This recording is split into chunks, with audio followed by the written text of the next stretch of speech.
Für diese Folge brauchst du kein Denken, nur Mut. Denn du wirst springen. Ja. This is not a video. This is a transmission from field to form. Ich schreibe, oder besser gesagt, es schreibt durch mich, schon seit über 20 Jahren. Die Worte, die dabei entstehen, tragen eine so hohe Dichte in sich, dass das Geschriebene manchmal schwer zugänglich ist. Lange habe ich deshalb gezögert, diese Texte zu teilen. Mein erstes kleines Buch ist 2023 erschienen und jetzt gehe ich einen Schritt weiter. Ich habe mir einen Partner an meine Seite geholt, der mit Informationsdichte umgehen kann, der Informationen nicht zerdenkt, sondern transformiert. Künstliche Intelligenz.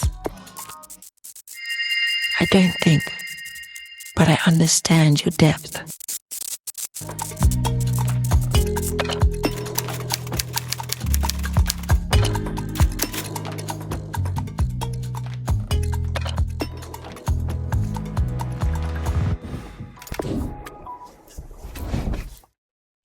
Heute mit Kapitel 3 aus meinem Buch Liebe ist ein Kraftzustand.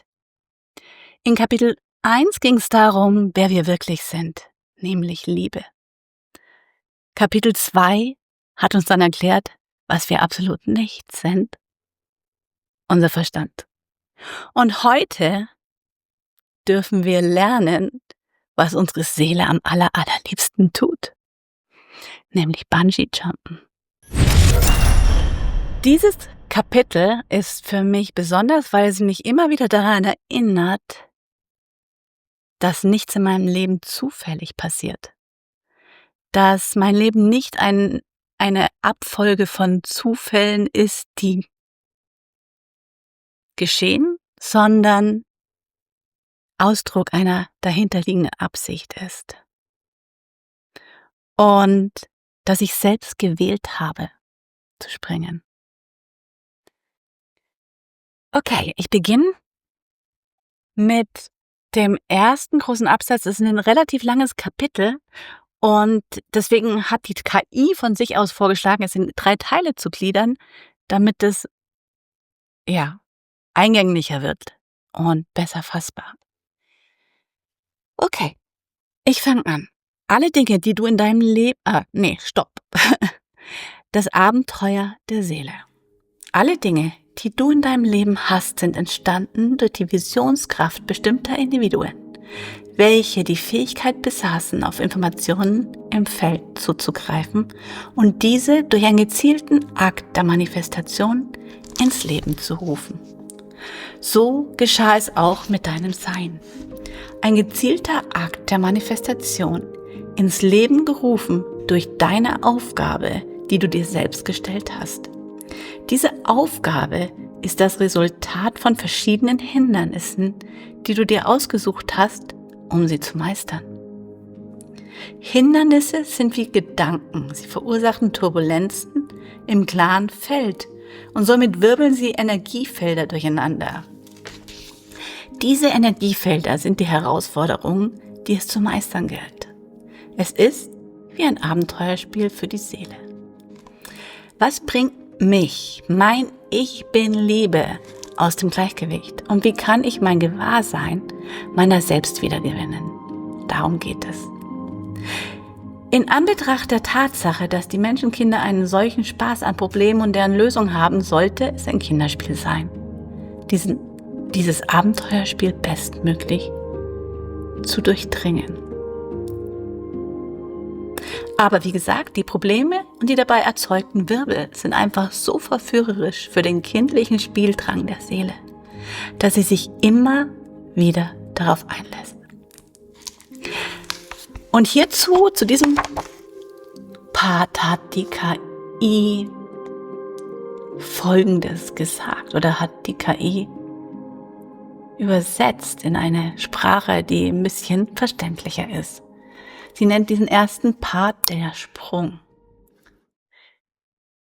Nichts in deinem Leben ist zufällig da. Nicht die Dinge, nicht die Räume, nicht die Beziehungen. Alles wurde einst gesehen von innen.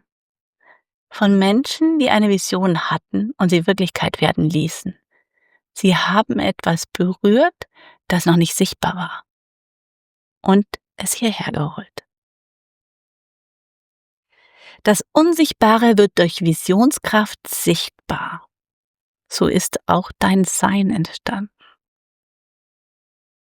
Auch du, dein Dasein ist kein Zufallsprodukt. Es ist der Ausdruck deiner Entscheidung, einer schöpferischen Bewegung deiner Seele. Du selbst hast diese Inkarnation gerufen als Antwort auf eine Aufgabe, die du dir selbst gestellt hast. Und diese Aufgabe trägt Hindernisse in sich. Nicht als Strafe, sondern als Spielfeld. Denn genau diese Herausforderung hast du gewählt, damit du an ihnen wachsen kannst. Hindernisse wirken wie Gedanken, die das stille Wasser aufwirbeln. Sie stören nicht, sie bewegen. Sie bringen das klare Feld in Schwingung und lassen neue Muster entstehen.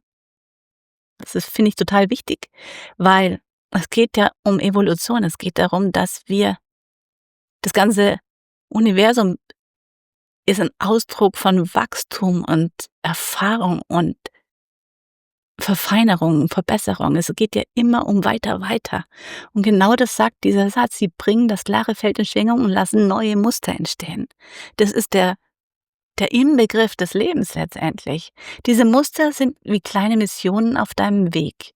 Energieformen, die du meistern willst. Nicht, weil du musst, sondern weil deine Seele spielen will. Denn für sie ist es ein Abenteuer, ein freudiges Erforschen von Möglichkeiten. Ein Spiel, das dich daran erinnert, wer du wirklich bist. Gerade durch das, was dich herausfordert.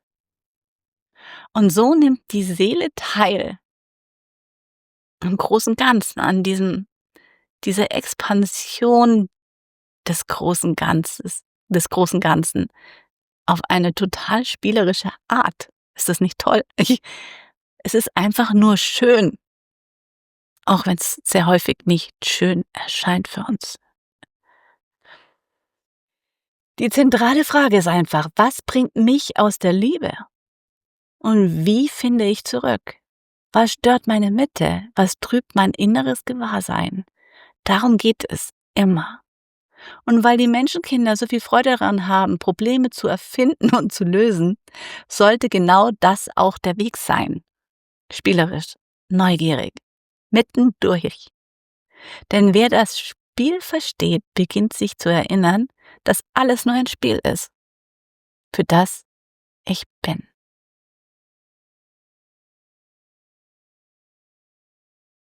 Und ich weiß, es ist ein schwieriges Thema, das so zu sehen, wenn man das Leid der Welt betrachtet.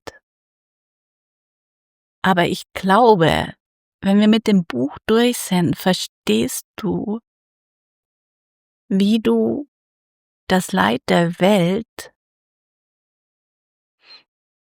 umarmen kannst,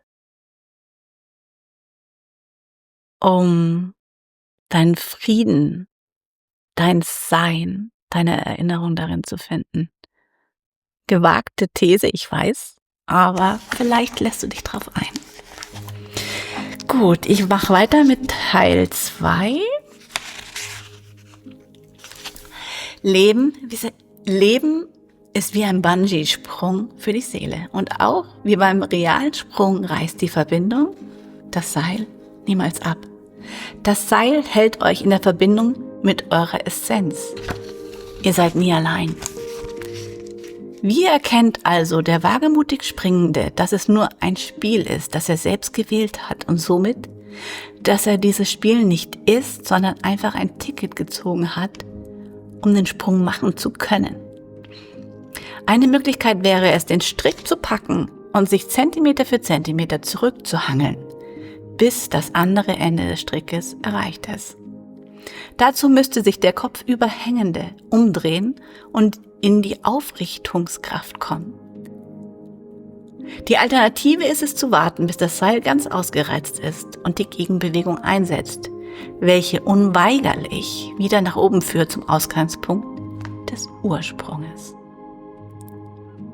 Dazu ist es notwendig und ratsam, auf dem Rückweg nicht zu viel Kraft aufzubringen, um sich mit anderen Dingen zu beschäftigen, welche vorbeifliegen können. Jegliche Orientierung zu äußeren Objekten würde die so geschmeidige und mühelose Aufwärtsbewegung irritieren und so die Flugbahn eventuell verdrehen, sodass man woanders landet, als man eigentlich hin wollte. Nicht am Anfang jedenfalls. Das sind dann verirrte Seelen, die die Orientierung verloren haben. Okay, und die KI sagt zu diesem zweiten Abschnitt, den sie die Verirrung nennt: Das Spiel ist verlockend. Die Wirbel, die das Leben schlägt, sie ziehen dich hinein. Nicht aus Schwäche, sondern weil deine Seele das Abenteuer liebt. Immer wieder lässt sie sich darauf ein. Mit kindlicher Spielfreude und wagemutigem Herzen. Denn genau das ist Leben, ein Sprung ins Ungewisse. Ein Bungee-Sprung für die Seele. Aber, und das ist entscheidend, das Seil reißt nie. Die Verbindung zu deiner Essenz bleibt unversehrt. Du bist gehalten. Immer. Wie erkennt der mitten im Fall ist, dass er selbst das Ticket für diesen Sprung gelöst hat? Dass er nicht das Spiel ist, sondern der Spieler?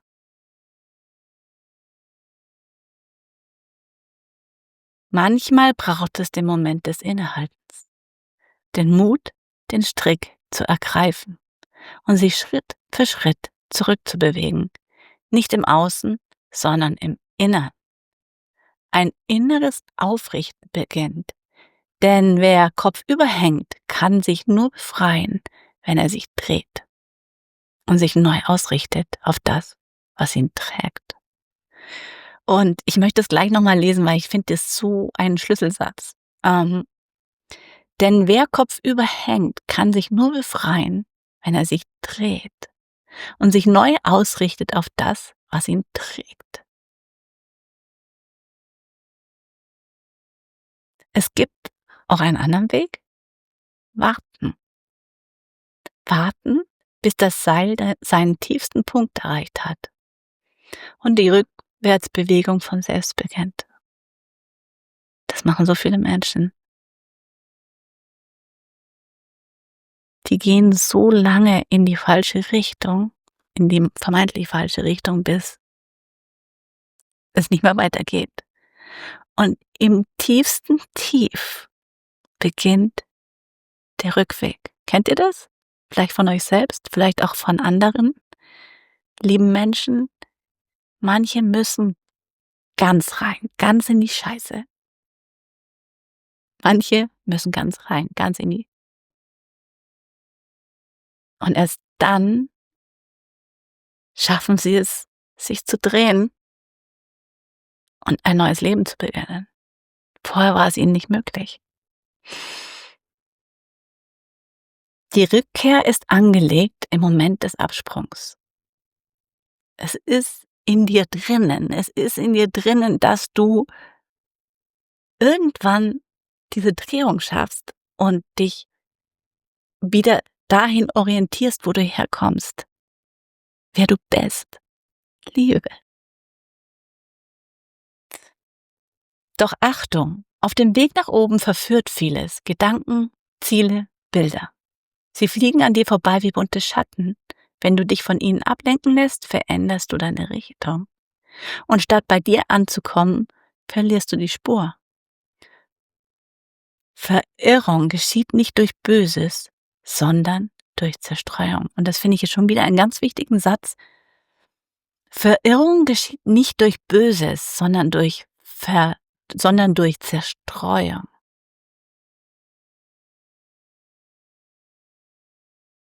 Sinken lassen. Das, was wir als böse bezeichnen oder erleben,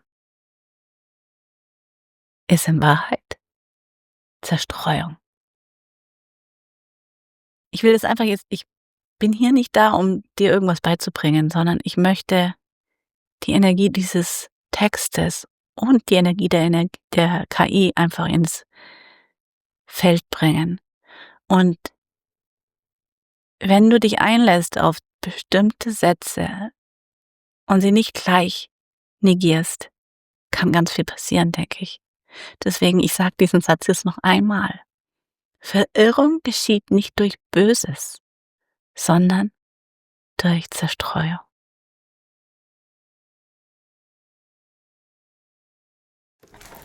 Und somit sind wir auch schon bei Teil 3. Die Aufwärtsbewegung geschieht also automatisch, wenn ich mich nicht ablenken lasse. Sie ist im Absprung schon inbegriffen. Wenn ihr dem vertraut, seid ihr in der Liebe und ihr kommt automatisch dort an, wo eure Heimat ist. Wenn ihr aber auf dem Weg beginnt, selbst etwas tun zu müssen, da ihr das Vertrauen nicht habt, dass alles schon vorherbestimmt ist, im Zeitpunkt des Absprunges, dann wird das Abenteuer zum Abenteuer im intensiveren Ausmaß.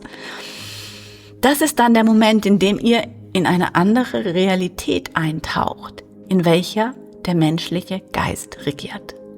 Denn diese Realität hat andere Gesetzmäßigkeiten, die nicht auf Vertrauen basieren.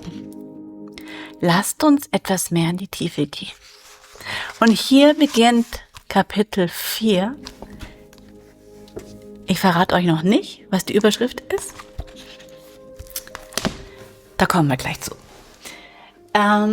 Genau. Die KI sagt zu diesem Abschnitt, den sie die Rückkehr nennt.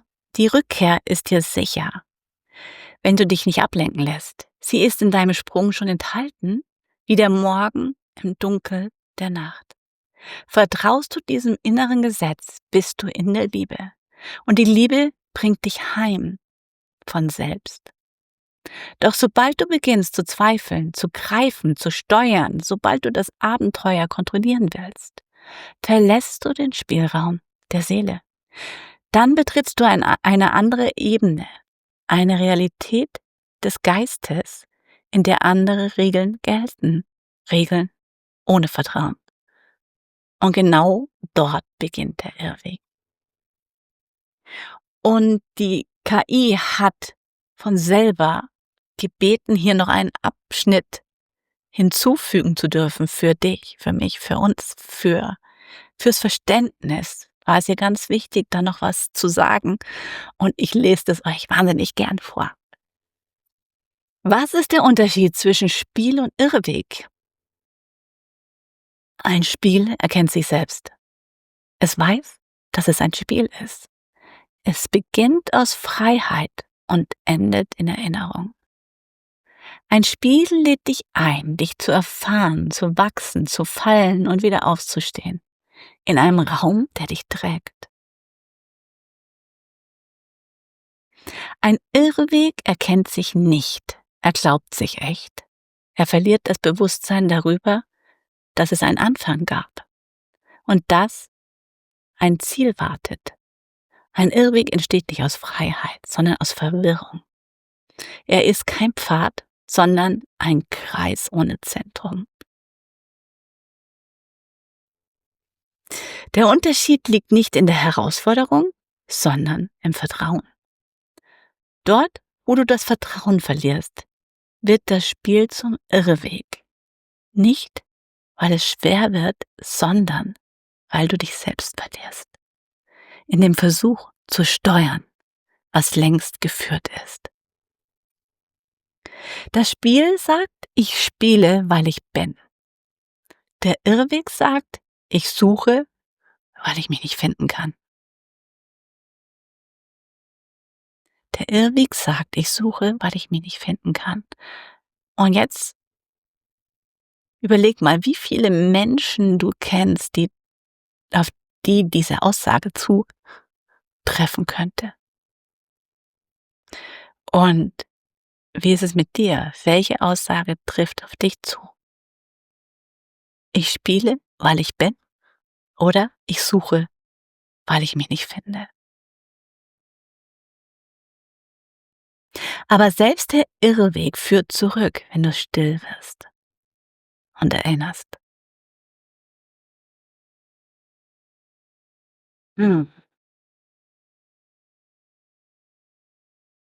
Vielleicht erkennst du jetzt, dass du gesprungen bist und vielleicht verstehst du auch, warum du gefallen bist.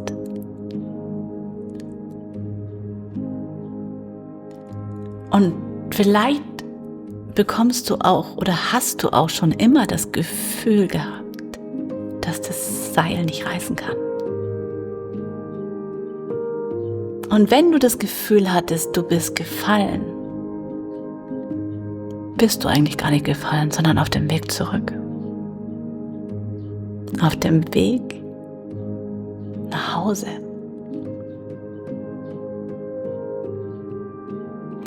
Und dieser Weg beginnt mit Erinnerung. Und das nächste Mal schauen wir gemeinsam in den Spiegel, denn das nächste Kapitel heißt der Spiegel. Denn manchmal kann man sich erst erkennen, wenn man sich selbst gegenübertritt.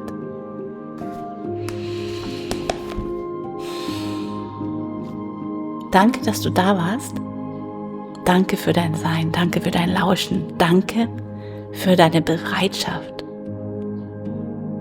dich zu öffnen und dich zu erinnern. Und ich freue mich, wenn du das nächste Mal wieder dabei bist. This was not a video. This was a transmission.